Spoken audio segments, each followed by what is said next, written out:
Hello everyone, welcome back to my channel Banu speaks. நீங்கள் இப்போ தான் நம்ம சேனலில் ஃபஸ்ட் டைம் பார்க்குறீங்கன்னா ப்ளீஸ் மறக்காமல் சப்ஸ்கிரைப் பண்ணிக்கோங்க. அப்போ தான் அடுத்த வீடியோ போடுறதுக்கு எனக்கு கொஞ்சம் மோட்டிவேட்டாக இருக்கும். இப்போ வாங்க வீடியோக்குள்ளே போகலாம்.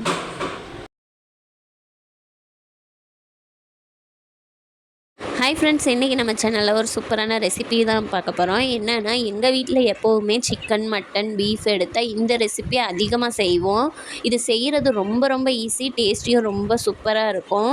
எப்படி செய்கிறதுன்னு பார்க்குறதுக்கு முன்னாடி நீங்கள் இப்போ தான் நம்ம சேனல் ஃபஸ்ட் டைம் பார்க்குறீங்கன்னா ப்ளீஸ் மறக்காமல் சப்ஸ்கிரைப் பண்ணிவிட்டு இந்த வீடியோவுக்கு ஒரே ஒரு லைக் மட்டும் கொடுத்துக்கோங்க. இப்போ வாங்க வீடியோக்குள்ளே போகலாம். நான் இன்றைக்கி சிக்கன் வச்சு செஞ்சு காமிச்சிருக்கேன். நீங்கள் இது மட்டனோ பீஃபோ வாங்கினா கூட இதே மெத்தடில் செஞ்சு பார்க்கலாம். அதுக்கு ஃபஸ்ட்டு ஒரு குக்கரை நல்லா காய வச்சுக்கோங்க. அதில் 2 ஸ்பூன் எண்ணெய் சேர்த்துக்கோங்க. எண்ணெய் கொஞ்சம் அதிகமாக இருக்கிற மாதிரி சேர்த்துக்கோங்க. எண்ணெய் நல்லா சூடானதுக்கப்புறம் உங்கள் காரத்துக்கு தகுந்த மாதிரி வரமிளகா சேர்த்து வறுத்து தனியாக எடுத்து வச்சுக்கோங்க. நீங்கள் சில்லி ஃப்ளேக்ஸ் வச்சுருந்தீங்கன்னா இந்த ஸ்டெப்பை மட்டும் ஸ்கிப் பண்ணிக்கோங்க. நான் சில்லி ஃப்ளேக்ஸ் இல்லாதனால நான் எண்ணெயிலேயே மிளகாயை வறுத்து எடுத்துக்கிறேன். இதுக்கப்புறம் 2 பெரிய வெங்காயத்தை கட் பண்ணி இது கூட சேர்த்துட்டு ஒரு சின்ன பீஸ் பட்டை, 2 கிராம்பு இதுக்கப்புறமா சேர்த்துக்கோங்க. ஏன் வெங்காயம் சேர்த்ததுக்கப்புறம் பட்டை கிராம்பு சேர்க்குறோம் அப்படின்னா, நம்ம எண்ணெய் ஆல்ரெடி சூடாக இருக்கும். அந்த இதில் நம்ம பட்டை கிராம்பு போட்டோன்னா டக்குன்னு வெடிச்சிரும். அப்புறம் அந்த வாசனை ரொம்ப ஹெவியாக இருக்கும். அதனால வெங்காயம் சேர்த்ததுக்கப்புறம் பட்டை கிராம்பு சேர்த்து வதக்கிக்கிறோம்.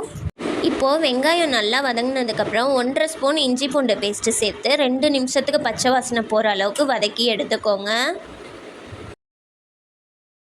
இஞ்சி பூண்டு பேஸ்ட்டு பச்சை வாசனை போனதுக்கப்புறம் நான் 2 மீடியம் சைஸ் தக்காளி எடுத்துக்கிறேன். அதில் ஒரு தக்காளியை மட்டும் கட் பண்ணி இப்போது சேர்த்துக்கிறேன். இன்னொரு தக்காளியை நம்ம கட் பண்ணி மிக்சர் ஜாரில் சேர்த்துட்டு வறுத்து எடுத்து வச்சுருந்தோம் இல்லையா வரமிளகா, அதையும் இது கூட கட் பண்ணி சேர்த்துட்டு இதை நல்லா அரைச்சி எடுத்துக்கோங்க.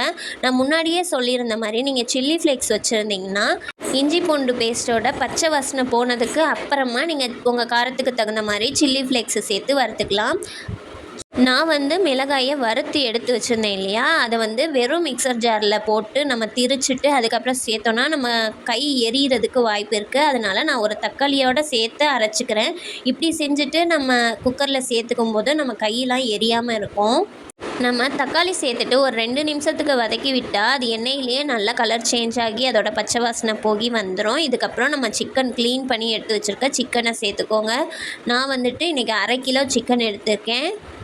இதை எண்ணெயிலேயே நல்லா இந்த தக்காளி எல்லாம் மிக்ஸ் ஆகி வர்ற மாதிரி ஒன்ஸ் வதக்கி விட்டுட்டு இது கூடவே டேஸ்ட்டுக்கு தகுந்த மாதிரி உப்பு சேர்த்துக்கோங்க. நீங்கள் கல்லுப்பு சேர்த்துக்கிட்டிங்கன்னா இன்னும் கொஞ்சம் டேஸ்ட் அதிகமாக இருக்கும். இப்போ இதை ஒரு தடவை கலரி கொடுத்துட்டு ஒரு மூடி போட்டு வச்சிங்கன்னா ஒரு 2 நிமிஷத்தில் சிக்கன்லேருந்து நல்லா தண்ணி ரிலீஸ் ஆகி வரும். அந்த தண்ணி ரிலீஸ் ஆகி வந்ததுக்கப்புறம் தான் நம்ம அடுத்த ப்ராசஸ் ஸ்டார்ட் பண்ணணும்.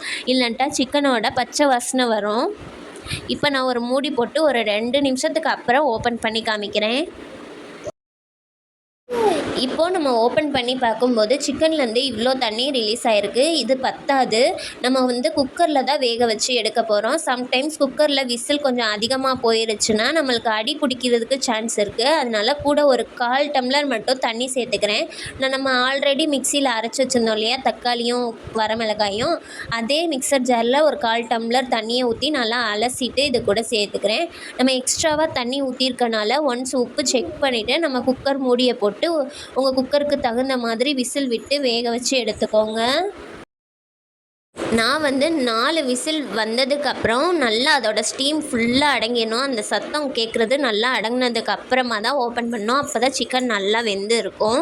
இப்போ ஓப்பன் பண்ணி பார்க்கும் பொழுது இந்த அளவுக்கு தண்ணியோடு தான் இருக்குது. நீங்கள் கிரேவி மாதிரி சாதத்தில் இப்படியே போட்டு பரட்டிட்டு சாப்பிட்றா இருந்தால் இப்படியே எடுத்துக்கலாம். இல்லைன்ட்டா மறுபடியும் ஸ்டவ் பற்ற வச்சுட்டு கொஞ்சம் தண்ணியை வற்ற விடணும். இப்போ எனக்கு கரெக்டாக தான் இருக்குது. ரொம்ப அதிகமாகவும் இல்லை, ரொம்ப தண்ணி இல்லாமலும் இல்லை.